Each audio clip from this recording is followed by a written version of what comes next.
Welcome to Suman TV. నేను మీ నవీన్. ప్రస్తుతం నేను ట్రీట్మెంట్ రేంజ్ హాస్పిటల్లో ఉన్నాను. మనతో ఉన్నారు ప్రముఖ అనస్థీసియా స్పెషలిస్ట్ డాక్టర్ రవితేజ గారు. హాయ్ సార్, నమస్తే అండి. నమస్తే అండి. సార్, అనస్థీసియా అంటే మత్తు డాక్టర్ అనొచ్చా అండి? మత్తు ఇచ్చే డాక్టర్. సో ఏం లేదు సార్, తీసుకెళ్లే డాక్టర్, మత్తులోకి తీసుకెళ్లే డాక్టర్. ఓకే, చాలా వరకు కూడా మీ అవసరాలు అంటే ప్రతి సర్జరీకి అనస్థీసియా స్పెషలిస్ట్ అయితే ఉండాలి. సో మెయిన్ ఇప్పుడు ఈరోజు మీతో ఇంటరాక్ట్ అవ్వడానికి రీజన్ ఏంటంటే, మహిళల్లో ఎక్కువగా సిజేరియన్ అయినప్పుడు అంటే సి సెక్షన్ అయినప్పుడు వాళ్ళకు మత్తి ఇస్తారు. అది కూడా ఈ లంబార్ రీజియన్లలో ఇస్తూ ఉంటారు. బ్యాక్ వాళ్ళు మళ్ళీ బయటికి వచ్చిన తర్వాత అంటే ఆ సి సెక్షన్ అయిపోయి నార్మల్గా మళ్ళీ వాళ్ళు బయటికి వచ్చి నార్మల్ లైఫ్ లీడ్ చేస్తూ ఉంటారు కదా. బేబీకి ఫీడింగ్ ఇస్తూ ఉంటారు. ఆ టైంలలో నాకు ఆ మత్తి ఇచ్చిన తర్వాత నుంచి బ్యాక్ పెయిన్ వచ్చింది అంటుంటారు. సో అది ఎంతవరకు నిజం అండి? అంటే ఈ మత్తి ఇవ్వడం వల్లనే వాళ్ళకు బ్యాక్ పెయిన్ కంటిన్యూ అవుతుందా లైఫ్ లాంగ్? లేదండి. యూజువల్గా ఎలా ఉంటుందంటే, మనం ఏదైతే ఇప్పుడు స్పైనల్ అనెస్థీషియా ఇస్తాం, సిజేరియన్ సెక్షన్కి ఏదైతే ఉంటుందో, లేదంటే ఇప్పుడు పైల్ సర్జరీస్ కానీ ఫిస్టులాలు కానీ ఏదైతే అంటామో వాళ్ళకి స్పైనల్ అనెస్థీషియా అనేది ఇస్తాం అనమాట. దానికోసం ఒక చిన్న నిడిల్ యూజ్ చేస్తాం మనం. ఇవి స్పైనల్ నిడిల్స్. ఇవి ఇదివరకు మనకి ఎలా ఉండేవంటే పెద్ద సైజ్ ఉండేవి. ఆ సైజ్ అనేది గ్రాడ్యువల్ గా తగ్గుతా వచ్చింది. ఇప్పుడు చాలా చాలా సన్న నీడిల్స్ యూజ్ చేస్తున్నాం. కొన్ని బివెల్స్ కూడా ఏవైతే పాయింటెడ్ ఉండకుండా బ్లంట్ ఉండే నీడిల్స్ కూడా యూజ్ చేస్తున్నాం అన్నమాట. అందుకని దానివల్ల ఇదివరకు వచ్చేవి. ఇదివరకు ఎప్పుడైతే పెద్ద సైజ్ నీడిల్స్ యూజ్ చేయడం ఉండేవో, మల్టిపుల్ ప్రిక్స్ ఇవ్వడము, దానివల్ల కొద్దిగా ఇనీషియల్ గా బ్యాక్ పెయిన్స్ అవి ఉండేవి అనమాట. కానీ ఇప్పుడు ఏవైతే ఇప్పుడు మనం చాలా థిన్ నీడిల్స్ యూజ్ చేస్తున్నామో వీటి వల్ల బ్యాక్ పెయిన్ అనేవి ఎక్కువ ఉండదు. ఇన్ కేస్ ఒకవేళ ఎవరికైనా ఒక పేషెంట్ కి already pre existing back pain ఉంటుంది అనుకోండి, వాళ్ళకి ప్రొలాంగ్డ్ గా ఒక 1 వీక్ అంటే 2 వీక్స్ అట్లా ఉండే ప్రాబబిలిటీ ఉంటుంది. అయితే ఈ బ్యాక్ పెయిన్ యూజువల్ గా కొంతమందికి వచ్చిన 1 వీక్ లో కన్జర్వేటివ్ ట్రీట్మెంట్ తో తగ్గిపోతుంది అండి. అంటే ఎట్లా అంటే మనం వాళ్ళు ప్రాపర్ రెస్ట్ తీసుకొని దాని తర్వాత హాట్ ఫెర్మెంటేషన్ అట్లా ఏదైనా పెట్టుకొని బేసిక్ పెయిన్ కిల్లర్స్ ఏవైతే ఉంటే పారాసెటమాల్, డైక్లోఫినాక్, ఎసిక్లోఫినాక్ ఇలాంటివి తీసుకొని రెస్ట్ తీసుకున్నా అది 1 వీక్ లో సెట్ అయిపోతుంది. అదొక ఈ స్పైనల్ అనెస్థీషియా తీసుకుంటేనే బ్యాక్ పెయిన్ వస్తుంది, కంపల్సరీ వస్తుంది అనేది ఒక మిత్ అండి. ఎందుకంటే సార్ మెయిన్ మనకు వచ్చేసేసి ట్రీట్మెంట్ రేంజ్ హాస్పిటల్లో ఎక్కువగా ఇక్కడ పైల్స్ సర్కంసెషన్కి జరుగుతూ ఉంటుంది. సో సర్కమ్ కంటే అక్కడ ఏ పార్ట్లో లోకల్ చేస్తూ ఉన్నారు లోకల్ ఇస్తారు. మరి ఈ పైల్స్ కావచ్చు, ఫిష్లా కావచ్చు, ఫిషరీ కావచ్చు, దీనికి వచ్చేసేసి ఈ లంబార్ రీజియన్లోనే ఇవ్వాలి. అవునండి. సో అట్లాంటి వాళ్ళకి ఏమైనా మళ్ళీ బ్యాక్ పెయిన్ వస్తుందేమో అనే భయంతో కూడా సర్జరీకి రారు.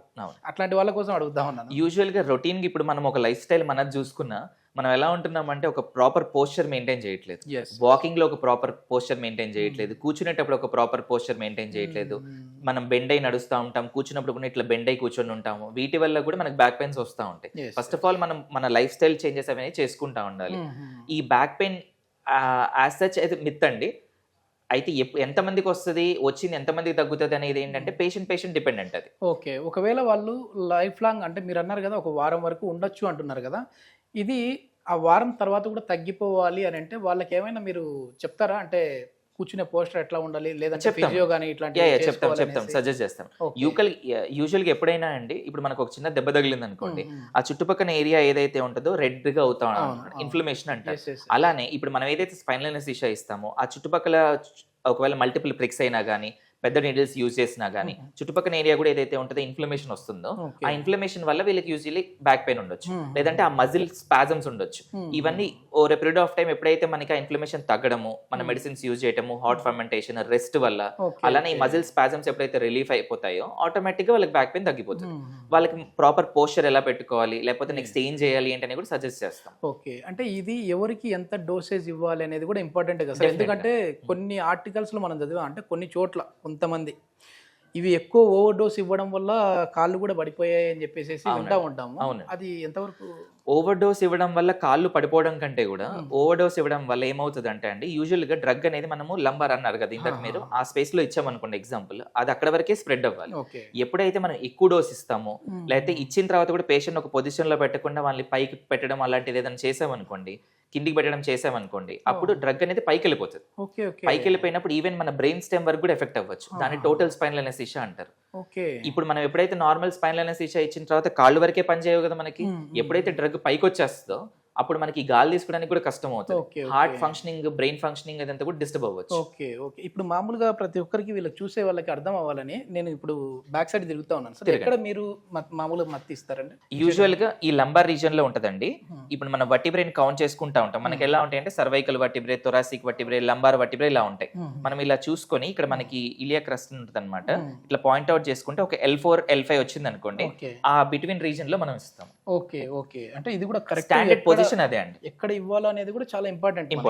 Okay okay. ఇప్పుడు మనం ఒకవేళ నాకు ఇక్కడ కింద స్పేసెస్ దొరకట్లేదు అని మనం పైన స్పేసెస్ లో ఇస్తాము, అది కూడా ఎక్కువ కాన్సన్ట్రేషన్ ఇచ్చామంటే మళ్ళీ ప్రాబ్లం అవుతుంది. ఓకే, అంటే పైన ఇచ్చామంటే మళ్ళీ ఇది అప్పర్కి వచ్చేస్తుంది. వచ్చేస్తుంది. ఓకే, ఇప్పుడు ఇచ్చిన తర్వాత కూడా పేషెంట్ ఒక పొజిషన్ లో మనం పెట్టాలి. ఒకవేళ ఇచ్చిన తర్వాత మన పేషెంట్ కిందికి పెట్టామనుకోండి పైకి వెళ్ళిపోతుంది డ్రగ్. ఓకే ఓకే, చాలా జాగ్రత్తగా ఉండాలి. ఇప్పుడు మనం ప్రెగ్నెంట్ విమెన్ ఉన్నారనుకోండి, సిజేరియన్ అన్నారనుకోండి, వాళ్ళకి మనం చాలా తక్కువ డోసేజ్ ఇస్తాం. నార్మల్ ఒక పేషెంట్ కి ఒకవేళ మనం 3 to 4 cc depending upon surgery ఇచ్చామనుకోండి, వీళ్ళు జస్ట్ 2 cc ఇస్తాం. ఎందుకంటే వాళ్ళు ఆల్రెడీ ఒక బేబీని క్యారీ చేస్తుంటారు కాబట్టి వాళ్ళ బాడీలో మెకానిజమ్స్ అంతా కొద్దిగా మారుతా ఉంటాయి. వాళ్ళ కొద్దిగా డోస్ ఇచ్చినా ఎక్కువ స్ప్రెడ్ ఉంటుంది. ఇప్పుడు కొద్దిమంది అంటే సార్ మీరు ఏం చేస్తున్నారు, సర్జరీ మాకు మొత్తం తెలిసిపోతా ఉంది అంటుంటారు కదా, అంటే వాళ్ళు స్పృహలోనే ఉంటారు. అవునండి. ఇంటర్నల్ ఎక్కడ కావాలో అక్కడ ఇచ్చేసేసినప్పుడు అది తెలుస్తూ ఉంటుందా సార్? అంటే ఇప్పుడు మనం స్పైనల్ అనెస్థీషియా అనేది ఒకటి ఇచ్చామంటే జస్ట్ మనకి ఇక్కడ నాభి నుంచి కింద వరకు మొత్తం ఏం పని చేయదు. అందుకని పైన వాళ్ళు కాన్షియస్ ఉంటారు. ఒకవేళ కాలు ఇప్పుడు మనం వాళ్ళ కాలు ఏదైనా కట్ చేస్తున్నా, ఏదైనా ఫ్రాక్చర్స్ అయితే వాటిని రిపేర్ చేస్తున్నా, లేకపోతే ఇంకేదైనా సర్జరీస్ ఏదైనా ఉన్నా కానీ, సిజేరియన్ సెక్షన్స్ అయినా కానీ వాళ్ళకి ఏం తెలియదు. పెయిన్ అనేది పర్సెప్షన్ ఉండదు, కానీ వాళ్ళకి ఏం జరుగుతుంది ఏంటి అనేది కాన్షియస్ ఉంటారు వాళ్ళు. Okay okay. ఇందులో అనెస్థీషియాలో మళ్ళీ ఒకప్పుడు జనరల్ అనెస్థీషియా ఎక్కువ ఇచ్చేవాళ్ళు, ఇప్పుడు స్పైనల్కి వచ్చారు. జనరల్ అనెస్థియాకి దీనికి ఉన్న డిఫరెన్స్ ఏంటి సార్? అంటే అది టోటల్ బాడీ మొత్తానికి ఇదే అయిపోతుంది అండి? అవునండి. అంటే మన సర్జరీ కూడా మన పర్పస్ ఏంటి, ఇండికేషన్ ఏంటన్నమాట. ఒకవేళ ఇప్పుడు మనము సర్జరీస్ అనేవి ఇప్పుడు మన చేతులకి, ఫేస్ కి, బ్రెయిన్ కి సంబంధించిన సర్జరీస్ ఏదైనా చేస్తున్నారు, హార్ట్ సర్జరీస్ ఏదైనా చేస్తున్నారు, అప్పుడు మనం జనరల్ అనెస్థీషియా ఇస్తాం. ఓన్లీ బ్రెయిన్ కావచ్చు, హార్ట్ కావచ్చు, ట్రాన్స్ప్లాంట్స్ కావచ్చు, ప్రొలాంగ్ సర్జరీస్ ఏదైనా కావచ్చు, అట్లా ఏ సర్జరీస్ ఉన్నా జనరల్ అనెస్థీషియా ఇస్తాం. ఇక్కడ నుంచి కింద వరకు జరిగే సర్జరీస్ ఏవైతే ఉంటాయో వాటికి మటుకు స్పైనల్ అనెస్థీషియా ఇస్తాం. ఇదైతే మామూలుగా జనరల్ బెస్ట్ అంటారా? మామూలుగా అంటే దేని పర్పస్ దానికి అంటారా? అంటే యూజువల్లీ మనం ఒకవేళ ఫస్ట్ ఆఫ్ ఆల్ మన పర్పస్ అండి, ఇండికేషన్ ఏది ఉంటుందో, ఒకవేళ మన సర్జరీ కింద ఉంది ఏదంటే మనం స్పైనల్ ప్రిఫర్ చేయాలి. కొంతమంది వచ్చి మనకు బ్యాక్ పెయిన్ వస్తుంది, లేదంటే నాకు ఆల్రెడీ కొన్ని ఇష్యూస్ ఉన్నాయి, నాకు భయం ఉంది, నాకు నీడిల్స్ అంటే భయం అండి, నాకు అట్లా ఏమి ఇవ్వకండి, మనకు జనరల్ ఇచ్చేసేయండి అంటారు.